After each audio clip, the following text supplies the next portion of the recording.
I got a question again about right hip pain. One of you fellas is experiencing right hip pain. That's something that's very close and dear to my heart because I've spent a lot of my life in the last year thinking about trying to address it at several different occasions. This problem of hip pain. Man, it almost drove me crazy. I tried everything from calves all the way to glutes, to hamstrings, to quads, to core. I tried everything to kind of address what was causing the hip pain. And I found a few things. They were kind of indirect, some of these things. Initially, I thought the glute ham developer back raise was doing the magic to me. And then I didn't. The hip pain came back. I moved over to light deadlifts. Then I went to good mornings. Kept kind of like bouncing around the place. And each time I changed something, I felt better for a little bit. And then it would kind of come back again. It seemed as though in the last year, every single time I would put in a lot of volume in the squat, like heavy volume, between 70 and 85%, like proper strength training.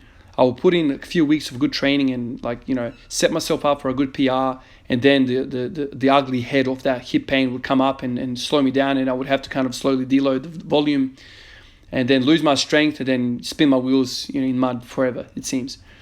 But then I came across high rep squats, and that kind of really, really made me feel good. So much so that I ended up doing a 205 kilo back squat, PR, felt good. And ever since then, I haven't really had much pain at all. Like I've been like pain-free essentially the whole time. And the other night I was, sitting watching TV with the family. And as I always do, I'm restless like that. I always want to throw a leg over another leg and just stretch this, stretch that. I always want to kind of be doing something when I'm watching TV. I ended up grabbing a lacrosse ball. I sat on a dining room chair while we were watching TV, and I started kind of rolling around on my hamstrings, kind of in that seated position. I found a spot in my right hamstring, which was tender as all hell. I think it's the bicep femoris, or the most lateral, or the most outside hamstring of the three hamstrings. Now, the rectus femoris has two heads, a short head and a long head. The long head is biarticulate. It also extends the hip as well as flexes the knee, whereas the short head only flexes the knee. So it's I guess you can call it like a bigger muscle. I started rolling and I found a couple of very, very tender spots. And what the interesting thing was with that I found was that it was referring pain exactly to my hip, which I found was very, very interesting. So that spot kind of halfway up the femur on the back of me, very, very tender spot, and it was literally giving me that pain, which is kind of caused me agony for over a year at different times. I had several crisis points where I couldn't even freaking squat, and I thought that was really, really weird. So I know I've been calling my right hip pain TFL pain, but it's highly likely at this point that I'm thinking about it that this pain is actually referred from another structure, and this structure could be the hamstring, and not just any hamstring, it could be the rectus femoris. And so thinking about that and continuously kind of trying to work this out the last few days in the back of my mind, I kept thinking to myself, I squat with a narrow stance. Does that mean that my outer hamstring gets more pressure because I've got a narrow stance, and the kind of the pressures as the knees kind of go out, maybe the rectus femoris gets stretched the most purely because where the assertion is and the origin point is.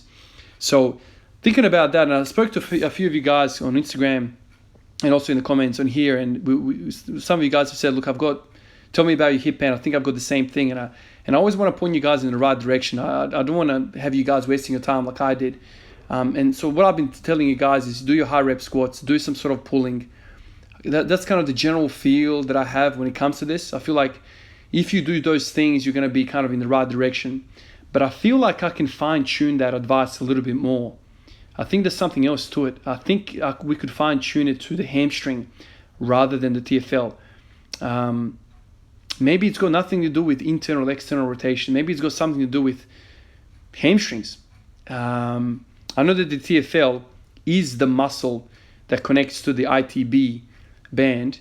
And even though it feels the pain is through there, maybe there's some referring of pain from the hamstring onward. Because when I hit that spot with the lacrosse ball, man, it was literally like poking the pain in the eyeball. It was like, aha, that's where it is.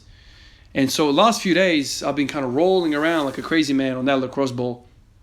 And I've been feeling incredibly well. Like, my hips feel loose. I feel like I can get into ATG comfortably. So for all of you guys that are listening to this and that have hip pain, try this, man. Get a lacrosse ball or tennis ball. Get something that's kind of big and it can kind of get stuck into it. Preferably not a tennis ball, because the tennis ball will collapse. Something hard, even like a PVC pipe that you can kind of sit on a chair. I think it's best if you're sitting, because of the 90 degrees, your hamstring is kind of a bit more relaxed position. It won't fight back. And try and look for that rectus femoris and see if you've got that right hip pain. See if you can reproduce that right hip pain. I reckon it could be the cause of our hip pain. It makes sense in a way if you think about it. You know, I've been squatting every day for a long time now. The quads get engaged all the time and the glutes get engaged all the time.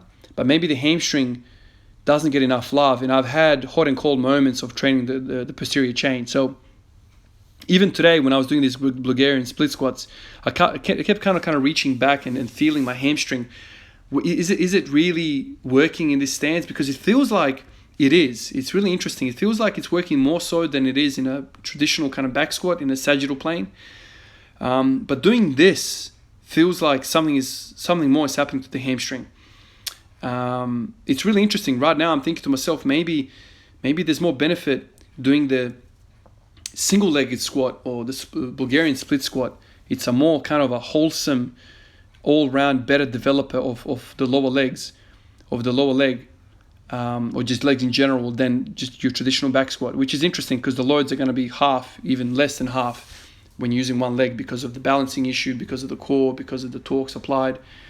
So anyway, I wanted to share this with you guys because I know some of you guys are struggling with hip pain as well, and I know exactly how debilitating that can be. Some of you guys have said you can't even get into a squat.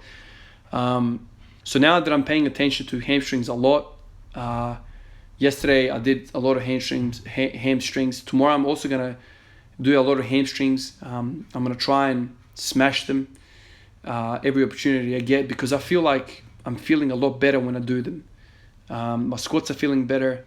My hip is feeling like really strong. Like, I can't explain to you guys. For those of you that have had hip pain or some sort of pain in your body, specifically to squatting, because that's kind of my jam, you feel like you've got power. I'm going to struggle to explain this.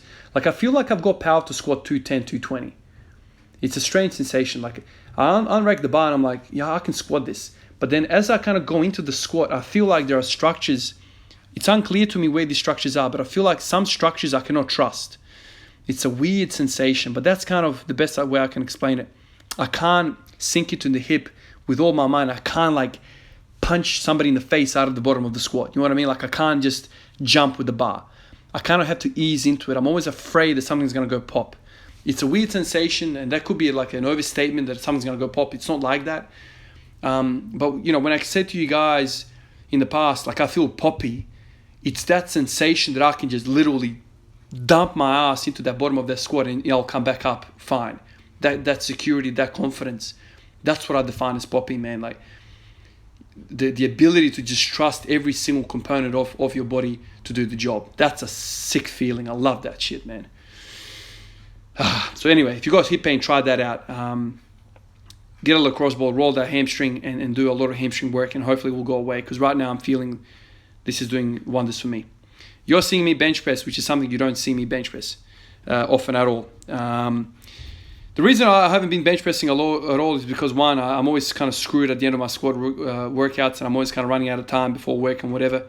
So I'm thinking to myself, instead of thinking to myself, I need to do a whole lot of sets and reps, I'm just going to aim for every day or maybe every other day to come in, hit a comfortable single, and then back off with a lot of reps. You saw me just now do 70. I did 70 reps with the bar, which is a lot of reps. But I have also been reading about that Bilbo, I think I'm saying this, the Bilbo method. If you guys haven't heard about that, read up about it on Google. It's basically super high reps with the bench press. The fella who's named after, he had like a really good bench press, something like 180 kilos at 70, 75, something like this, a really light fella, kilo body weight. So something really cool. So anyway, and you guys know me that I'm now a firm believer in high reps. So maybe this is something I can use in the back of my squatting kind of movements and accessories. I can just throw in some sort of upper body movements. This is not time consuming at all, that I can kind of bang out every day, hopefully some sort of bench press movement. All right, guys, I'll catch you guys in the next one. Peace out.